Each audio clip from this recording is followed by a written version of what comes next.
네, 현덕이 덕분에 돈 벌어보는 시간입니다. 현덕이 덕분에 시간 시작해 보도록 하겠습니다. 요니가 지켜보고 있기 때문에 더 열심히 해보도록 하겠습니다. 일단 먼저 오늘장 체크 포인트 하나씩 짚어주실까요? 네, 오늘 키워드 한번 좀 보도록 하겠습니다. 네. 체크 포인트가 주도주는 2차 전지. 그러니까 시장이 지금 오늘 많이 올라가지 못하고 있거든요. 맞아요. 근데 2차 전지만큼은 시장이 잘 올라가고 있는 것을 좀 보여주고 있습니다. 그래서 지금 시장의 주도주는 먼저 떠오른 게 2차 전지인데 이 2차 전지가 왜 올라가는지 앞으로 계속 올라갈 수 있을지 좀 볼 필요가 있을 것 같습니다. 일단 오늘 급등 이유는 이 테슬라가 이제 올해 1분기 인도량이 30만 대가 나왔는데 시장에서 예상했던 만큼 나왔습니다. 지금 알다시피 지금 공급량이 공급남 때문에 지금 다른 글로벌 자동차 완성차 업체들은 상당히 좀 고전하고 있는 건데 테슬라만큼은 또 자체 공급되는 부분이 있다 보니까는 상당히 좀 잘 나오고 있는 거고요. 1분기 기준으로 역대 최대 판매량을 좀 기록을 한 겁니다. 이런 관점에서 어제 테슬라가 또 급등이 나왔는데 이 테슬라를 따라서 그대로 지금 우리나라 2차전지 관련주가 올라가고 있는 겁니다. 그래서 지금 테슬라바 2차전지 반등 가능성에 대해서 좀 말씀드리고 싶은 건데 우리 2차전지가 못 올라갔던 이유는 니켈 값이 급등하면서 좀 원가에서 좀 안 좋은 부분이 있었고 그다음에 이제 LG엔솔 같은 경우가 이 공매도 논란에 휩싸이면서 좀 수급 견환이 있었는데 LG엔솔 같은 경우도 지금 공매도가 거의 안 나오고 있죠. 그러다 보니까는 같이 올라가지고 있고 테슬라가 지금 2차 전지를 좀 이끌어 올라가고 있습니다. 그래서 사실 우리나라 2차 전지 관련주 같은 경우도 최근에 좀 많이 올라오고 있었고 테슬라가 같이 올라가면서 지금 이 시장의 좀 주도주가 되고 있는 거고 테슬라 같은 경우는 마침 또 지난주였죠. 두 번째 주식 분할을 추진하겠다.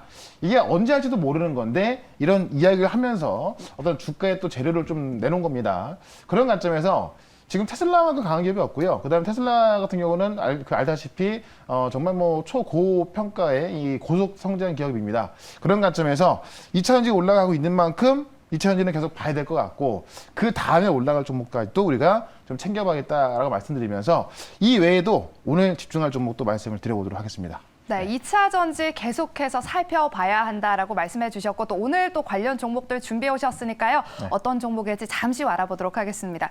일단 먼저 어제 IB 김영을 편입해 주셨는데 수익이 벌써 났어요. 네, 일단 뭐 아침에 급등했는데 네. 그 급등세를 이어가지 못했거든요. 다만 그런 부분에 있어서 아마 또 실망을 했을지도 모르겠는데 차트를 보시면은 급등 출발했습니다만 아직까지 그 상승폭을 키우지 못하고 있습니다. 살짝 내려와 있는 건데 최근에 이제 인수위의 내용을 보게 되면은 지금 인수위 내용이 어떻게 나오고 있냐면은 지금 이제 윤석열 당선인께서 준비하는 정책 중에서 신속하게 그다음에 기민하게 빨리빨리 해야 한다라고 좀 하고 있습니다. 이 속도전을 주문하고 있어서 지금 윤석열을 이제 그 윤석열 당선인 대표하는 게 공정이기 때문에 관련주로서 다시 한번 좀 부각을 받을 것으로 좀 보여집니다. 그러니까 이번 주까지를 한번 보유해 본다고 한다면은 제가 목표했던 가격까지 올라갈 수 있기 때문에 계속해서 보유 전략 말씀을 좀 드려보도록 하겠고. 근데 오늘 데이터 솔루션이 또 급등하고 있거든요. 맞아요. 오늘 같은 경우 무슨 이야기 나왔냐면은 지금 이제 인수위에서 이 디지털 플랫폼 정보 TF 1차 회의가 오늘 5시에 있거든요. 그런 관점에서 어제 같은 경우도 이런 얘기 나와서 올랐지만은 오늘 같은 경우도 추가 상승 나와주고 있고 제가 이 정고점을 돌파한다면 추가 상승이 충분히 나올 수 있다라고 말씀을 드렸었는데 목표 주가를 9,500원 잡았었는데 오늘 드디어 이제 목표 주가 넘어섰거든요. 다만 지금 어떤 중요 저항선을 돌파했기 때문에 특히나 디지털 정보는 어떻게 보면은 인제 시할 수 있기 때문에 계속해서 좀 빠질 때마다 또 매수 가능하다 이렇게 좀 말씀을 좀 드려보도록 하겠고 네. 하나만 더 보시면 에코프로 BM 오늘 시장의 주인공인데 제가 이제 이 부분에서 말씀드렸었거든요. 네. 오늘 같은 경우 뭐 제일 강하게 올라서고 있습니다. 에코프로가 아시다시피 내부자 거래 때문에 좀 주가가 좀 급락이 난 부분인데 이 부분이거든요. 지금 이 부분까지 아직 못 올라갔는데 최소한 이 정도는 올라갈 걸로 좀 보여집니다. 어쨌든 2차 전지가 지금 시장의 주도주가 되고 있는 만큼 에코프로 BM 목표가 45만 원 말씀드렸으니까는 여기까지는 편하게 보유하자라고 말씀드리면서 오늘도 집중할 종목 2개 말씀을 드려보도록 하겠습니다. 네, 오늘도 주목해 볼 만한 종목 2가지 준비해 오셨다고 말씀을 해주셨는데 그럼 네. 일단 첫 번째 종목 키워드부터 바로 열어보겠습니다. 네. 네, 키워드는요. 상하이 봉쇄 연장입니다. 네. 이 상하이 봉쇄 조치에 따라서 오늘 관련 종목들도 강세 나타나고 있는데 어떤 종목일까요? 그러니까 이게 안 좋은 얘기입니다. 그쵸. 그러니까 상하이를 봉쇄하고 있기 때문에 지금 수요가 좀 죽을 수밖에 없다는 이야기인데 다만 이걸로 인해서 시장은 안 좋을지 모르겠습니다만은 이걸로 인해서 급등할 종목을 좀 말씀을 드려보도록 할게요. 내용을 좀 먼저 좀 보시면 일단 상하이항은 세계 최대 무역항입니다. 그래서 이 세계 최대 무역항 상하이항이 막힐 것 같다 이런 우려감이 있는 거고요. 그러다 보니까는 글로벌 공급망 위기가 재점화되고 있다는 내용입니다.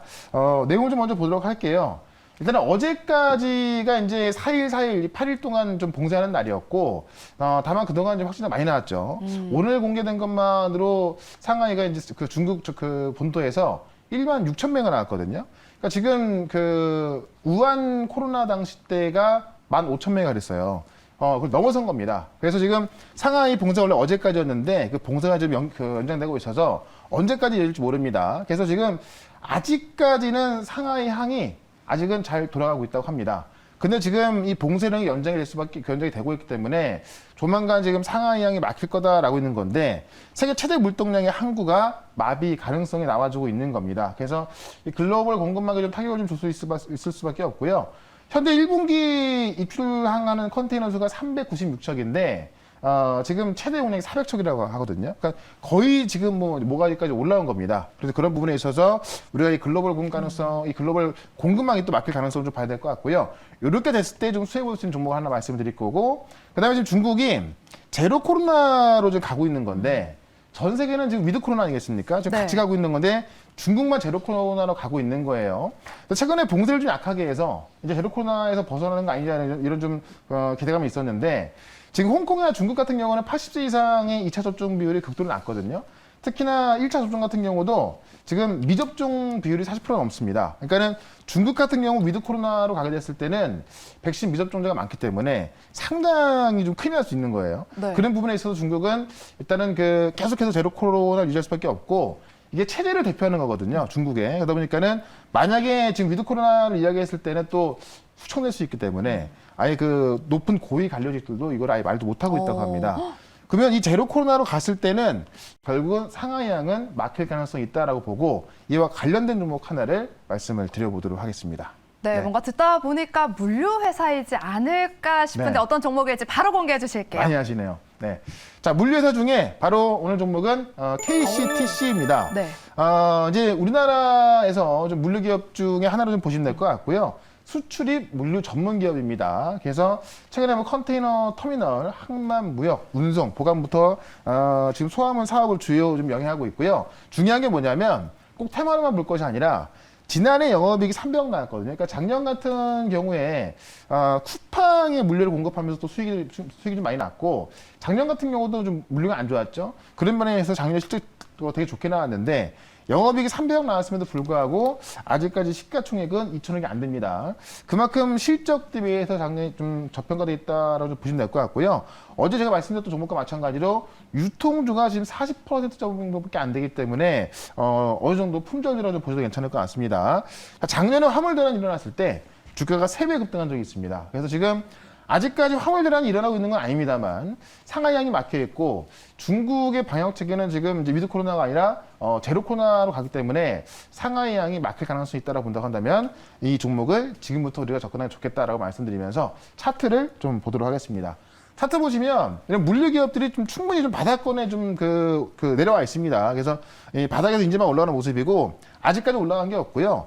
지난주에 이제 상하이를 봉쇄한다는 이야기가 급등 나왔었는데 급등 나오고 나서 조정 나온 게 없었거든요. 다시 한번 2차 시도가 지금 나오고 있는 거기 때문에 지금부터 매수 관점 보겠다라고 말씀드리면서 목표가를 7,500원까지 말씀을 드리고요. 손절가는 6,000원으로 대응을 해보도록 하겠습니다. 네, 오늘의 첫 번째 종목은 KCTC였습니다. 상하이 봉쇄 이슈에 미리 담아보는 전략으로 목표가는 7,500원, 손절가는 6,000원 제시해 주셨습니다. 네. 그럼 두 번째 종목도 이제 키워드부터 바로 열어보도록 네. 할게요. 키워드는요, 바로 원자재입니다. 네. 어떤 원자재일까요? 지금 원자재 값이 급등이 나오고 있고 그쵸. 최근에 오늘 같은 경우도 곡물 관련돼 다 급등 나왔거든요. 언제까지 이어질지. 이게 하반기에는 좀 안정적이 될 것이다라고 보고 있는데 당분간은 급등세가 이어질 걸로 좀 보여집니다. 그래서 원자재 관련 내용을 좀 먼저 보도록 할게요. 오늘 아침 나온 내용인데 프랑스 대통령 마크롱이 러시아산 석유, 석탄 수입 전면 금지를 EU에서 논의하겠다. 지금 러시아에 대한 제재가 많이 되고 있습니다만은 실제 유럽을 대표하는 프랑스, 독일, 영국이 좀 뜨뜻미지근합니다. 그런 관점에서 사실 제재가 안 되고 있다는 평이 많은데 지금 프랑스 대통령이 먼저 나서서 지금 가장 중요한 석유, 석탄 수입 전면 금지를 논의하겠다는 겁니다. 내용을 좀 먼저 보도록 하죠. 지금 이제 마크롱 대통령이 러시아산 석탄 석유 수입 전면 금지를 EU에서 논의하자는 건데 이번 주에 이제 나토 국가장관 회의가 또 있고요. 그다음에 G7 외무장관 회의가 있거든요.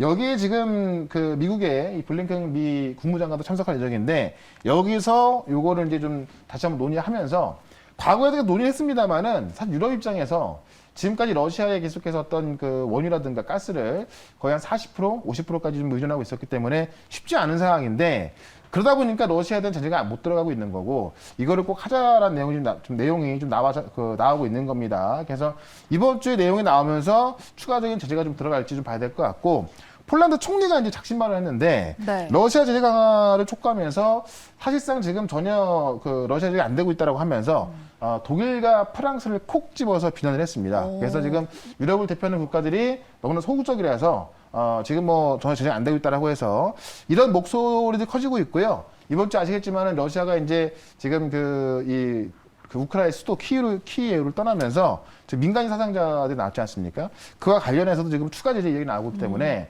원자재 가격은 당분간은 계속해서 좀 고공권의 유지를 하고 있을 것으로 보여집니다. 그런 관점에서 지금 계속 올라가고 있는 원자재 관련주 하나를 말씀을 드려보도록 하겠습니다. 네, 원자재 가격 상승 당분간은 좀 이어질 것 같다라고 의견을 주셨는데 어떤 네. 종목을 우리는 지금 미리 담아봐야 할지 바로 알아보도록 하겠습니다. 네. 종목은 이구산업입니다. 네, 최근에 원자재 관련주 중에서 네. 실제 실적이 상당히 잘 나오고 있음에도 불구하고 아직 못 올라간 기업이거든요. 네. 아시겠지만 구리 관련주 중에서 1번 종목으로 꼽히는 기업입니다. 그래서 내용을 보시면 비철금속 전문 업체인데 구리를 원재료로 해서 산업용 황동판을 만들고 있습니다. 그래서 구리값이 올라가면은 그대로 수혜를 가져가는 종목이 바로 이구산업인데 구리 가격을 보시면요. 작년부터 올라와 가지고 아직까지 빠지고 있지 않고 계속해서 신고가에 늘고 있거든요. 그래서 실적이 잘 나올 수밖에 없는데 지금 그 매출 비중을 보면은 전장량이 60%가 되고 있고요. 전자용이 30%입니다. 그래서 최근에 보시면 뭐 테슬라 잘 나오고 있잖아요. 다 전장 쪽이 좀 커지고 있다는 이야기인데 마찬가지로 이구산업도 그냥 구리 관련주기도 합니다만은 전장 쪽에서의 매출이 상당히 커지고 있기 때문에 그런 관점에서 이구산업은 구리 관련주이자 전기차 소재 종목으로 좀 보셔도 괜찮을 것 같다는 말씀을 좀 드리겠고 구리값 급등의 수위를 보고 있다는 이야기인데요. 작년 영업이익이 이구산업 같은 경우도 355억입니다. 근데 시가총액이 지금 1,700억 정도밖에 안 돼요. 그래서 최근에 보시면 흐름이 상당히 좋은 모습 나와주고 있는 건데 구리값 급등에 의해서 한번 좀 시세를 좀 분출할 걸로 보이고 있는 거고요. 실제로 지금 구리값은 계속 고가에서 돌고 있는 건데 시장에서 공급망 혼란으로 좀 높은 비용을 지불하더라도 구리를 계속 사고 있다고 합니다. 그런 관점에서 구리값의 어떤 추가 상승을 기대하면서 이구산업을 좀 보도록 하자라고 말씀을 드리면서 차트를 좀 보도록 하겠습니다.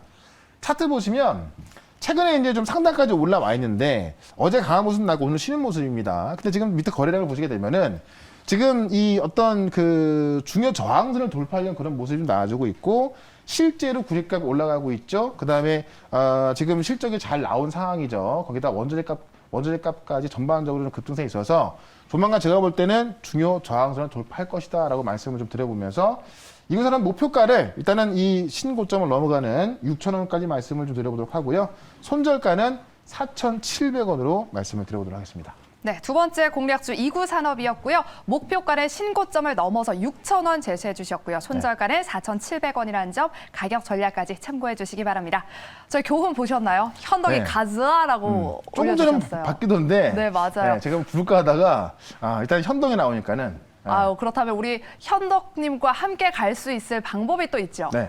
일단 4시에 계속 무료 방송하고 있는데 지금 시장은 조금씩 올라가는 것 같은데 좀 뜨뜻미지근합니다. 결국에는 좀 주도주만 올라가고 있는 모습인데 어떤 종목을 갖고 있어야 되고요. 비중을 얼마나 갖고 있어야 되는 걸 말씀 들어볼 거니까 4시부터 시작하는 무료 방송 MBN월드 홈페이지로 오시거나 유튜브에서 최현덕을 검색하시면 되겠습니다. 네, 종목별 대응이 궁금하신 분들은 오후 4시를 참고해 주시기 바랍니다. 네, 오늘 말씀 고맙습니다, 매니저님. 네, 고맙습니다.